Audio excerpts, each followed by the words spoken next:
Look at the Canon 70D specifically for video.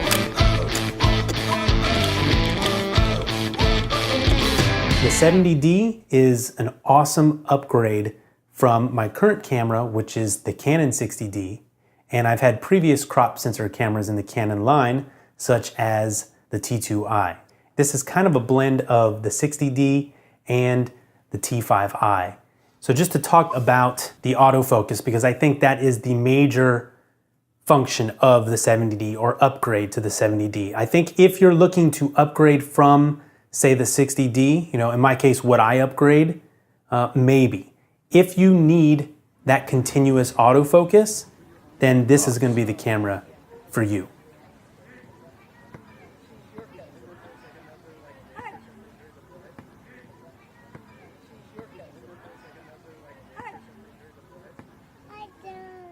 So if you're sitting in front of a camera like this, and I know a lot of video bloggers do this type of production, as well as people doing tutorials like myself, then that autofocus is a super handy feature and one that I'm gonna have a hard time living without moving forward. But when I'm sitting in front of this camera, I never have to worry about moving because it's gonna keep me in focus.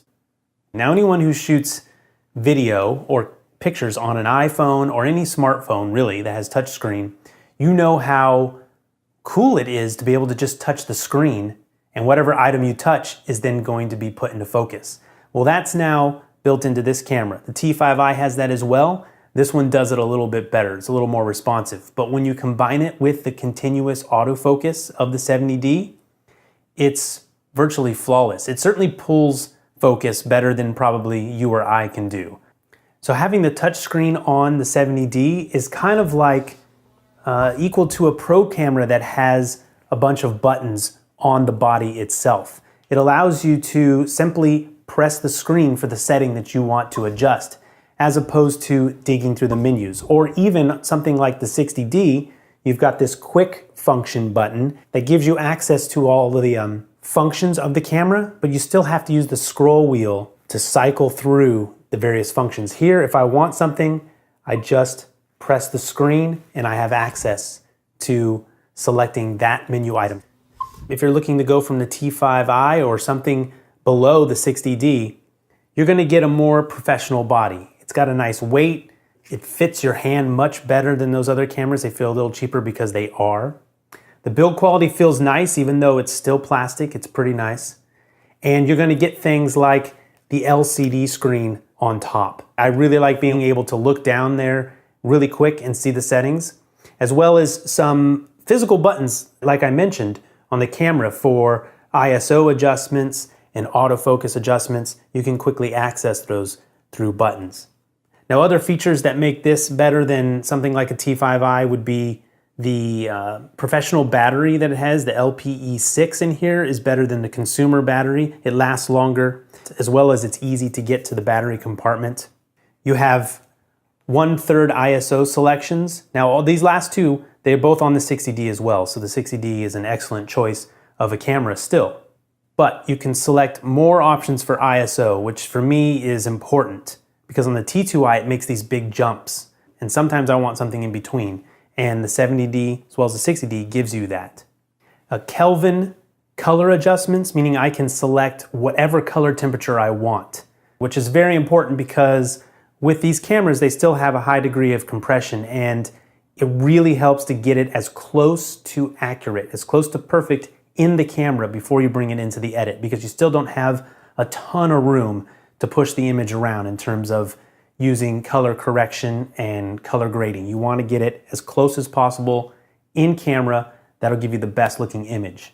In addition to the buttons on top, you're also going to get a scroll wheel. So two different ways to, this adjusts your aperture and the one on top adjusts your shutter. Whereas on older cameras like the T2i, you're gonna have to hit a button, hold it down, and then adjust with the same dial. So for me, that's a big advantage. Although I will say, one complaint here, on the 70D, they've made this wheel smaller. On the 60D, it was bigger and just better. It didn't feel as plasticky as it does now. However, if you haven't used one of those past models, you'll never know the difference. A really cool upgrade that I enjoy from the 60D is white balance shift. And what that lets you do is dial in your color temperature, but sometimes you can't always quite get it right. So for instance, using compact fluorescent bulbs may have a slight greenish cast to them.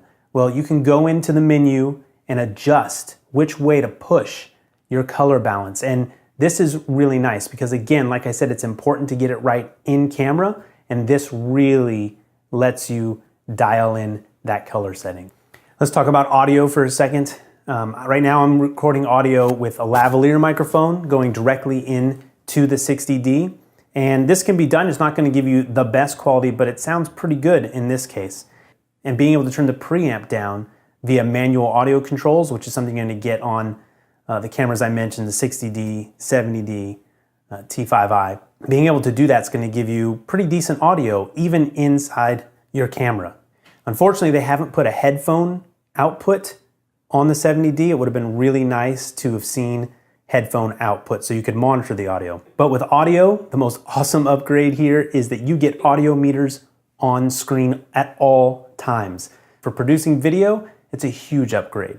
This is the 18-135 STM lens. There's a couple different STM lenses, and the STM lens is completely silent. So much that I had to double check several times if it was actually doing autofocus. So what's cool is you can use regular lenses on this and the continuous auto function still works. You still can put on your Canon L glass, your Sigma lenses, your Tamron lenses, whatever lens you're using that has autofocus built in, you can use it on these cameras. And it works still really well in that continuous autofocus mode. Not quite as good as the STM lens that's built for it, but it's still impressive, and it's exciting that I can put on any lens I want and still get the continuous autofocus. Another huge upgrade with the 70D over the 60D or the T2i, the T5i had longer record times. You can get 30 minutes continuous clips or continuous recording time on this camera. And what it does is it actually splits the file. After 4 gigabytes on the 60D, it used to shut off. You had to hit the record button again. On the 70D, it just creates a new file. So you have a couple different files, but you have 30 minutes of continuous recording. If you're looking to upgrade to this for quality reasons, I think the image looks pretty good across this and the 60D. It's not enough of a reason to upgrade or buy for that reason. But the continuous autofocus is the overused game changer. In this camera, it's really been figured out. If that's something you need or that's something you want to use as a video shooter, then the 70D is for you. I hope that answers all your questions about the 70D. If it doesn't, please ask them in the comments, and I will see you next time.